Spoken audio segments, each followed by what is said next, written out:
Hi, my name is Craig Heinke, and I'm a professor of physics at the University of Alberta. And I'm going to be talking to you about how we know what we know about black holes. So I'll first start by talking about how it is that astronomers study the universe as a whole. So when you look up at the sky at night, you can see light from stars. And we can break that light into different kinds of light. We do it into the blue and the red and the violet and yellow light. We spread it out in a spectrum. And the kinds of light that astronomers can use go well beyond the kinds of light that our human eyes can see. So the light that we can see makes up only a small portion of all that we call electromagnetic spectrum, all the different kinds of light like radiation. If you go past the red, you get to the infrared and then to the radio. And then if you go past the violet, we call the ultraviolet, and then X-rays and gamma rays.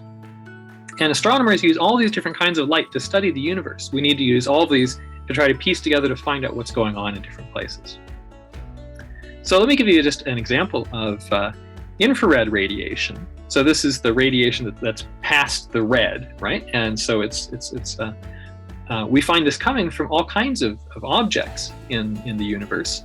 We call it heat radiation because it's emitted by anything that's hot. So like a fire will get really bright, but anything warm will emit heat radiation. And here I have an example of an infrared picture of a cat, where we can see the warmest parts of the cat are glowing orangish here, and the coldest part, its nose, is cooler and less bright. So here's an example of an infrared image of something in space. And so what this is in the big picture, you can see it's actually a big dust cloud as seen in the infrared. And so in the infrared, because this dust is warm, we see it to glow. Whereas in the little picture down the lower left, you can see the same dust cloud, but this is in the kind of light that our eyes can see. And in here, it looks dark. So this dust cloud, which looks dark in the optical, is something that glows in the infrared. So we can use the infrared then to see things that we wouldn't be able to see in quite the same ways. And also this infrared picture kind of looks like a running guy, which is kind of fun. Now, there's other kinds of light-like things, like radio waves, that we can use to study the universe, as I mentioned. And one of these is radio. And so we're familiar with radio waves. We use them for televisions and cell phones and things like that.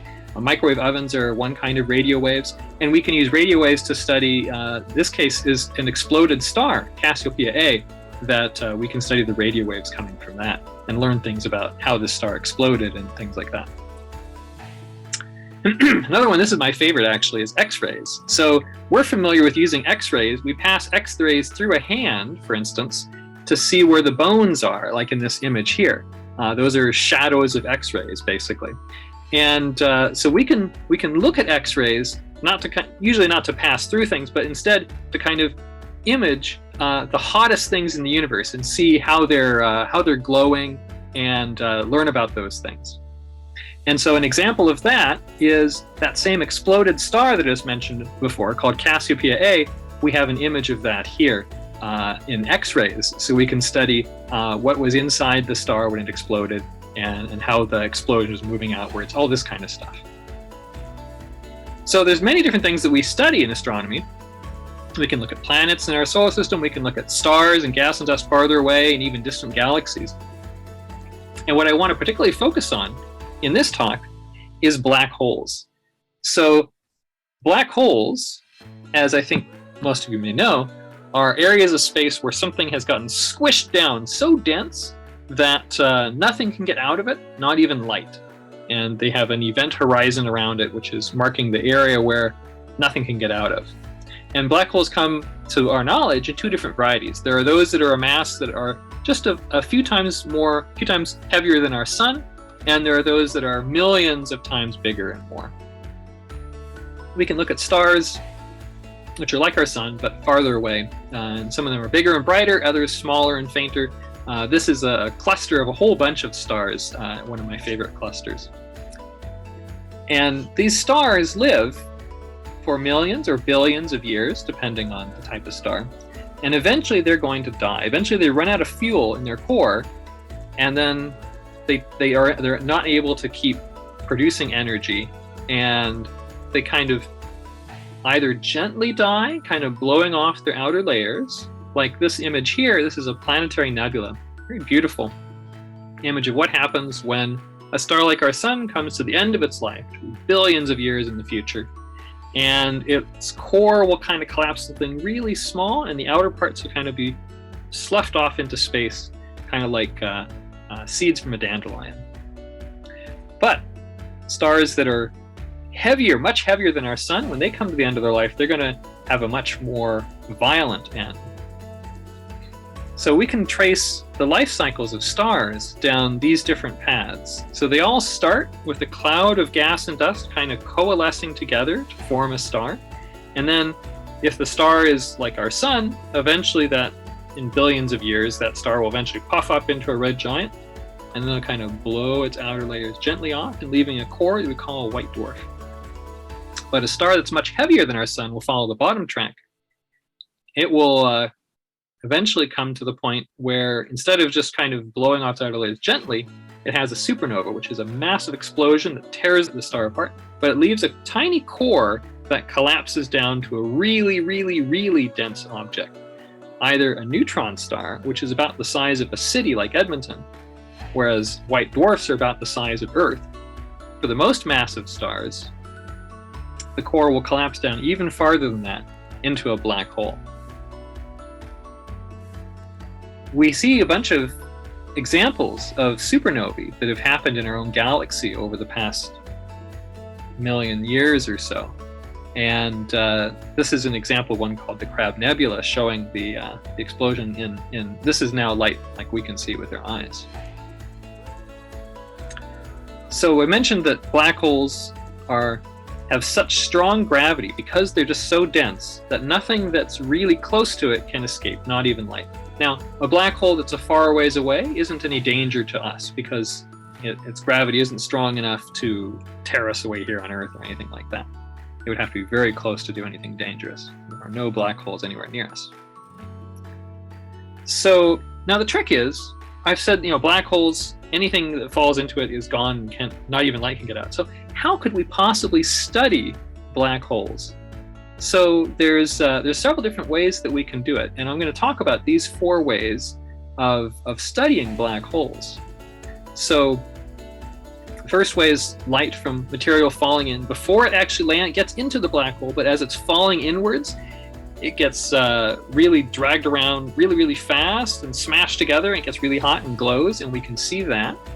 Another way is from the gravity of a black hole tugging nearby stars around, and we can watch those get tugged. And then there's this crazy concept called gravitational waves, where black holes moving fast can actually change can actually kind of squish and spread out space into the way that we can actually measure it. And finally, I'll talk about how the gravity of black holes can actually bend light. So most of the black holes that we find, we actually know about them because those black holes are eating something else, be it stars or clouds of gas and dust. And oftentimes what we see then is we see the material. So here's an artist's conception of how this would work, how a black hole that might be a few times heavier than our sun might be tearing away material from another star. So this is an image here of, on the bottom, the yellow thing is a star that's actually losing some of its mass because it's so close to a black hole. Some of its mass is being pulled away and falling down into this kind of disc-like thing around the black hole. The black hole is the little black thing in the middle there. And that stuff is falling downwards. And as it gets closer and closer to the black hole, it's moving faster and faster and getting hotter and hotter, and it's glowing even into X-rays, so we can see that. And some little bit of the material that's falling in, instead of actually falling in, gets shot out. And that's these jets that we see going up and down from the black hole. It doesn't come into the black hole before it gets shot out. It's just stuff that gets shot out instead of falling into the black hole. Most of the stuff falls in and gets shot out at really fast speeds. We don't quite understand exactly why that is, but it seems to happen a lot.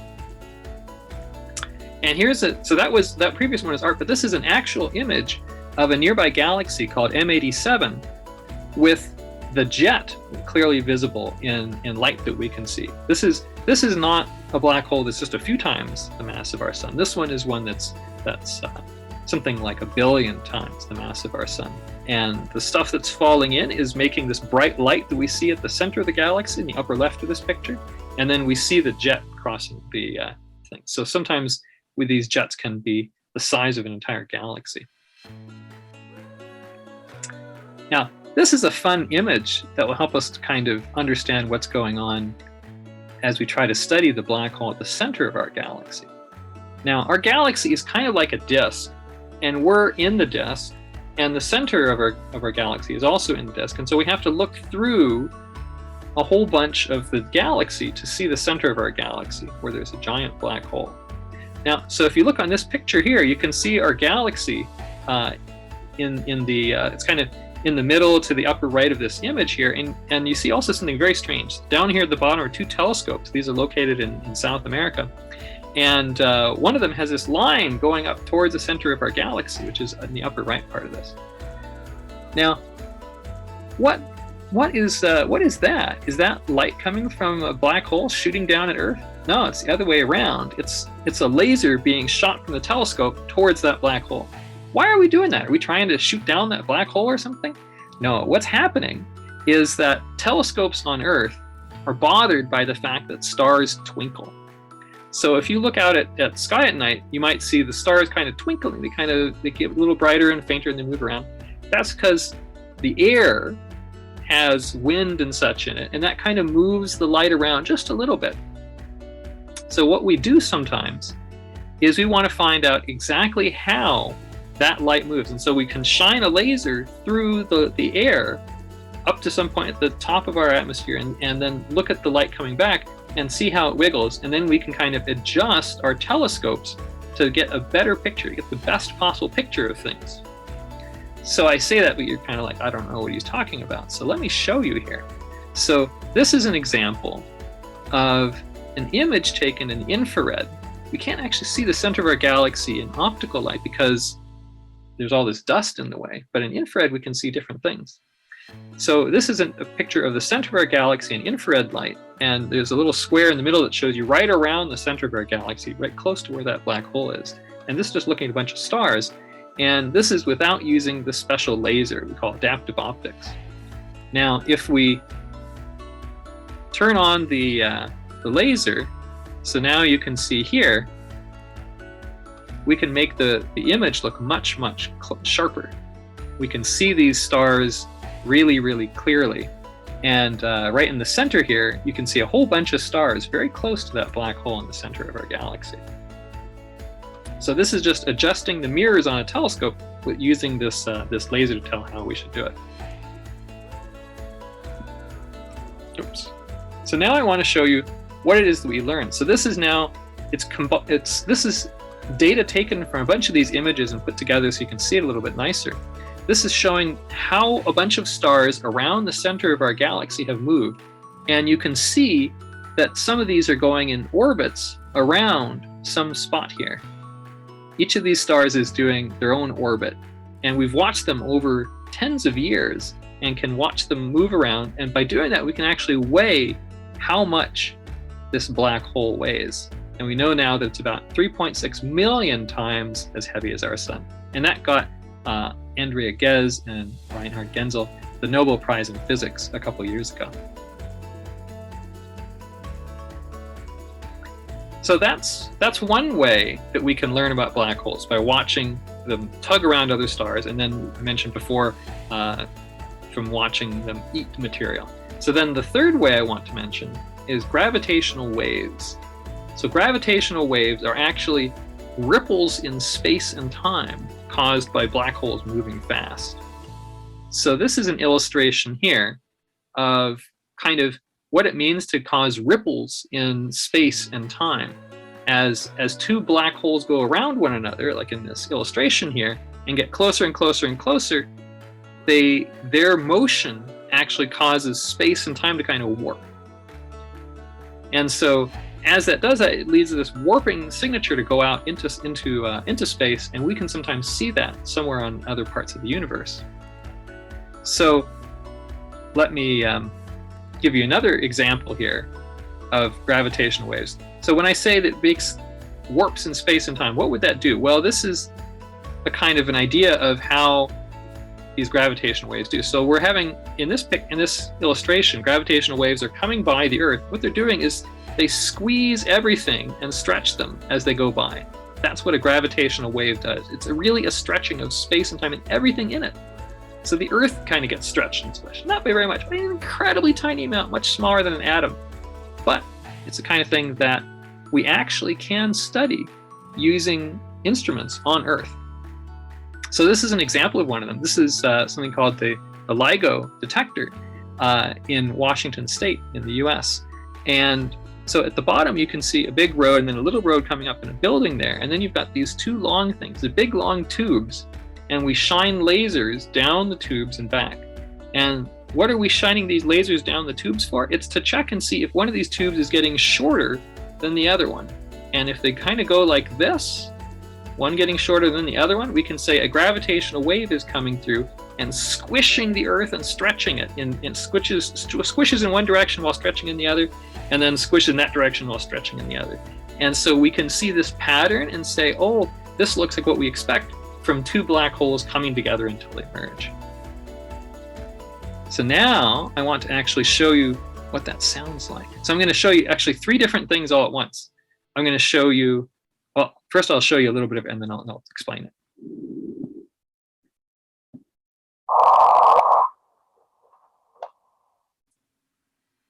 Let me jump back here. So you hear something and you can see two things here. Well, kind of two things repeated because there's two different places where we were doing this. So we're seeing, you hear this, and so that's the sound of the black holes getting closer and closer together. So the gravitational waves are going together faster and faster, make that sound. You can kind of see this is kind of the amplitude of those gravitational waves, how big they are, getting bigger and bigger as they go faster and faster. And this is just another way of showing that same kind of information. And then we've also taken this wave and we've turned it into a sound wave so you can hear it. And I'll play that one more time here.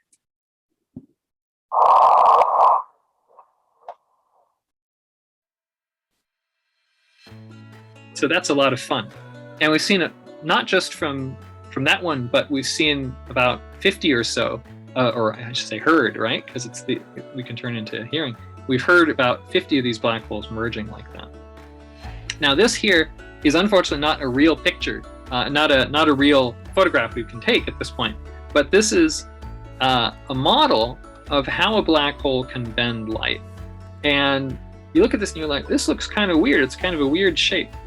So this is from the movie Interstellar, and it's actually showing you kind of what will happen. So if I say a black hole has like a disk around it, and let's say you're looking on the edge of the disk, the side of the disk in front you'll see normally, and that's the side you see in front of this black hole shadow here. But then the side on the other part of the black hole behind it, that light will be bent, and so we'll see it kind of above and below the black hole. So when you look at this picture here and you see this circle thing, that's us seeing both the top and the bottom of the back side of this disk bent, that light bent by the black hole, so it looks like it's above and below the black hole. Isn't that crazy? But that's actually what we think it should look like. And so we should see things kind of like this sometimes if we look at black holes, depending on what angle we're looking at. It might look like that or it might just look like a circle. Now, so we can say it should look like this, but it's very, very hard to look at a black hole close up enough that we can actually resolve to be able to pick out what is the shadow of the black hole and the stuff falling in around it. Normally it just looks like a dot to us. But with some really cool telescopes, we can actually do that. So how do we do that? So here's an example of a telescope that is not just one telescope, but a bunch of telescopes that all work together.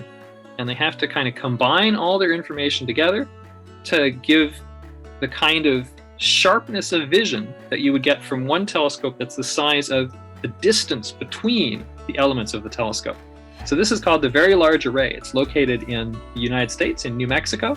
And it's all these radio telescopes that all work together to combine to make an image out of all of their information together. Now, that can be kilometers in size. But we can even do better than that. We can combine together information from telescopes that are spread around the world like this. So these are telescopes that are located at the South Pole and in Hawaii and in the US and Mexico and Greenland. If we combine together all of this, we make something called the Event Horizon Telescope that actually has the ability to see so sharply that we can see actually the shadows of a few black holes. And one of those was just, astronomers were able to actually put this together just a few years ago and actually get a successful image of stuff falling into a black hole in this galaxy here, M87. The same one I showed you a jet from, it's on much larger scales before, but this is zooming in a really sharp vision of the very center of it and showing you actually this ring of material around the black hole, actually seeing the shadow of the black hole itself in this one here. So this is a really, really neat result that people were able to do. And I think we're going to have, sometime in the next few months, this group, the Event Horizon Telescope, is going to produce another image of actually the black hole at the center of our galaxy. They're very close to making an image like that ready for us to see. So stay tuned for that. So there's lots more to learn about astronomy. There's all kinds of books in the library or on the internet, and there's new discoveries all the time that you can find in the news or on blogs. Thank you very much.